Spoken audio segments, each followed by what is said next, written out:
민수기 18장 20일 24절입니다. 레위인들은 성막 봉사를 위해 따로 구분된 특별한 지파였습니다. 그 레위 지파 중에 고핫 계열에 속한 아론 자손이 제사장 가문으로 선별되었습니다. 레위인들은 이렇듯 특별직으로 임명되어 12지파 계수에 들지 않고 훗날 여호수아서에서 진행된 가나안 정복 후의 땅 분배에서도 제외됩니다. 대신 그들에게는 48개의 레위 성읍이 거주지로 할당되죠. 그들에게는 농사지을 논밭이나 과수원이 별도로 주어지지 않았으므로 그들을 위한 별도의 생활 대책이 필요했습니다. 하나님께서는 이스라엘 백성의 11조를 레위 자손에게 상속물, 나할라죠. 상속물로 할당하는 법을 제정하십니다. 이것은 그들의 회막 봉사에 대한 대가죠. 레위인들이 온 지파를 대표해서 성막지기로 임직되었기 때문에 백성들이 성막에 올라가 직무를 수행할 필요는 없습니다. 만일 그들이 성막에 올라가 이런저런 임무를 수행하게 된다면 그들은 죗값으로 죽을 것입니다. 세속 영역에 사는 인간이 거룩한 하나님 영역인 성막에 접근하는 것은 허용되지 않습니다. 성막은 하나님의 거룩한 기운이 감도는 성스러운 공간이기 때문에 속의 영역에 속해 있는 인간에게는 위험한 것이죠. 사람은 성의 영역인 성막에 가까이 갈 때 거룩한 기운에 타격을 입고 죽을 수 있습니다. 그런데 그들을 대신해서 제사장들과 레위인들이 봉헌되어 성막에서 하나님을 위한 직무를 수행하는 것입니다. 따라서 그들은 이스라엘 자손을 위해 대신 바쳐진 속죄물과 같습니다. 이스라엘 백성은 제사를 바치는 등의 분명한 이유를 제외하고는 성막의 직무를 위해 그 위험한 공간에 들어갈 필요가 없습니다. 어떤 학자들은 이런 제사장들과 레위인들이 마치 성막 내에 흐르는 일종의 강력한 거룩의 전류를 대신 받아들이는 피뢰침과 같다고 설명합니다. 이스라엘 백성은 제사나 다른 목적으로 성막에 들어갈 때 그 피뢰침 덕분에 감전 재앙을 피할 수 있었습니다. 민수기 8장 19절 참조하세요. 레위인들은 성막에서 봉사를 수행하면서 친히 백성들을 대신해서 자기들의 죄를 담당합니다. 이것은 레위인들이 백성들 대신 성막 위험을 감수한다는 뜻이죠. 실제로 그들이 성막 내에서 제의적인 실수, 즉 자신들의 죄를 저지른다면 나답과 아비후 사례에서 볼 수 있듯이 언제든 즉각적인 징벌을 받을 수 있습니다. 그러나 위험한 일을 감수하며 성막에서 일을 하는 레위인들에게는 그에 따른 보상이 주어집니다. 레위 지파는 별도로 땅을 분배받지는 못하지만 그들은 백성들이 하나님께 봉헌하는 거제로 바치는 11조를 자신들의 상속물, 몫으로 받습니다. 25, 29절입니다. 11조는 이스라엘 백성의 의무입니다. 모든 백성들은 소득의 11조를 하나님께 바쳐야 하고 그것은 레위인의 몫으로 할당됩니다. 그런데 레위인들은 백성들에게 받은 11조 중에서 다시 10의 1을 여호와께 봉헌물, 거제로 바쳐야 하며 그것은 아론 가문의 몫으로 주어집니다. 그것은 제사장의 6번째 기업이기도 했습니다. 땅이 없어 백성들의 11조로 생계를 유지하는 레위인들은 직접 농사를 짓거나 목축을 해서 수입을 얻지 않습니다. 그럼에도 불구하고 그들은 자신들의 수입의 10분의 1을 11조로 하나님께 바쳐야 했습니다. 하나님께서는 그들의 11조를 직접 농사를 지어 추수한 뒤 공정을 거쳐 나온 생산물로 여길 것이라 말씀하십니다.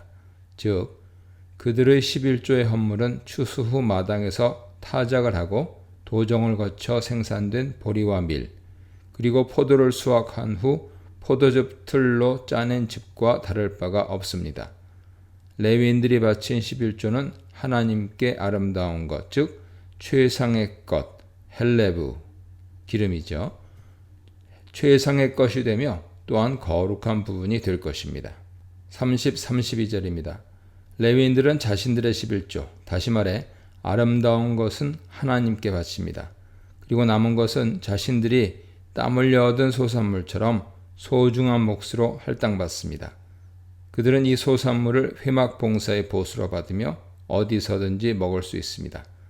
레위인들은 백성의 11조의 목 중에서 다시 아름다운 것, 즉 11조의 11조를 하나님께 바치지 않으면 그 죄를 담당해야 합니다. 이것은 범죄 행위로 그들은 백성들의 성물인 11조를 더럽히면 안 됩니다. 구약에 나타난 11조는 몇 가지 이유 때문에 난제입니다. 11조가 크게 두 종류가 존재하며 바치는 품목도 책마다 다르게 명시되어 있기 때문이죠. 예를 들어 신명기에는 곡식, 새 포도주, 새 기름이 11조 품목들인 반면 레위기에는 그러한 추수물에 가축이 포함됩니다. 신명기 14장 23절, 레위기 27장 30절 이하 참조하세요.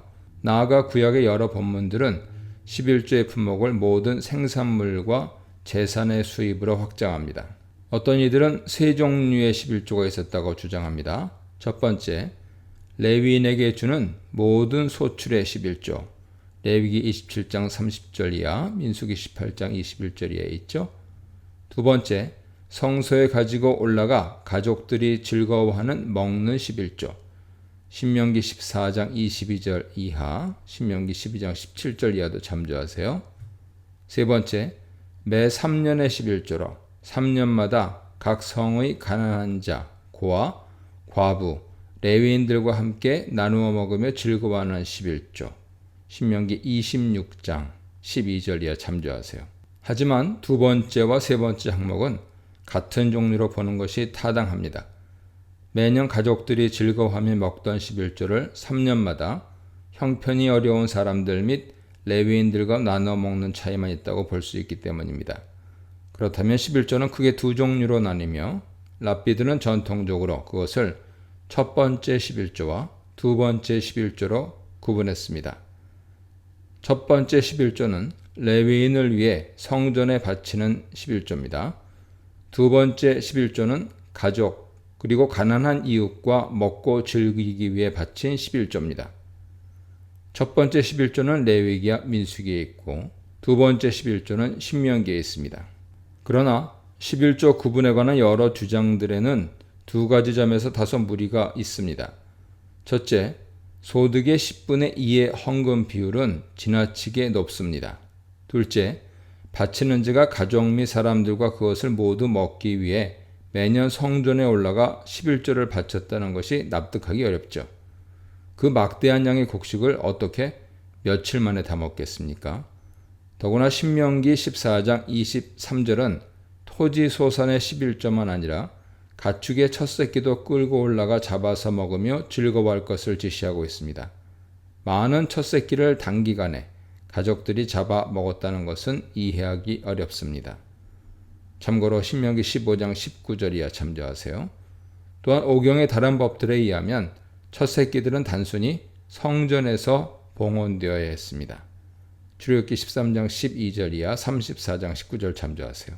상식적으로 신명기법에서 말한 토지 소산, 즉 곡식, 포도주, 기름에서 떼어낸 그 많은 11조와 가축의 첫 새끼들을 모두 먹기 위해 성전에 들고 올라왔다는 것은 이해하기 어렵죠. 따라서 우리는 그 11조가 레위기 민수기에서 말한 11조의 같은 종류로 돼 성전에 올라가 바치는 자가 추수와 소득에 대한 감사 표시로 일부를 가족들과 먹었을 것이라 추론할 수 있습니다.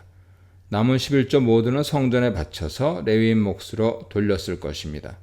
신명기 14장 26절은 너와 네 권속이 먹고 즐거워할 것이나 라고 하지만 이어 27절은 네 성읍에 거주하는 레위인은 너희 중에 분깃이나 기업이 없는 자니 또한 저버리지 말지니라 합니다. 이것은 신명기 12장 18절 이하에서도 확인됐죠. 즉 11조가 민수기법과 마찬가지로 레위인의 기업으로 돌아가야 한다는 말로 이해할 수 있습니다. 매년 11조는 안식년을 기점으로 3년째와 6년째에는 기업이 없는 레위인을 넘어 성읍 내에 거류민, 고아, 과부를 먹이는 데 사용되었던 것으로 보입니다. 매 3년 11조를 매년 11조와 별개의 것으로 나눌 필요는 없을 것입니다. 같은 것인데 3년마다 그 구제폭을 넓혀 성중에 가난한 사람들과 나누는데 사용되었던 것으로 보입니다. 그러므로 매 3년째에는 연례적 11조를 레위인을 위해 바치고 별도로 3년의 11조를 가난한 자들을 위해 추가로 바쳤다 하는 해석은 타당하지 않죠. 이 문단에서는 하나님이 기업이 되어주신 레위인, 백성의 11조로 살게 하신 레위인, 레위인의 11조로 살게 하신 제사장에 대해 묵상해 보시기 바랍니다.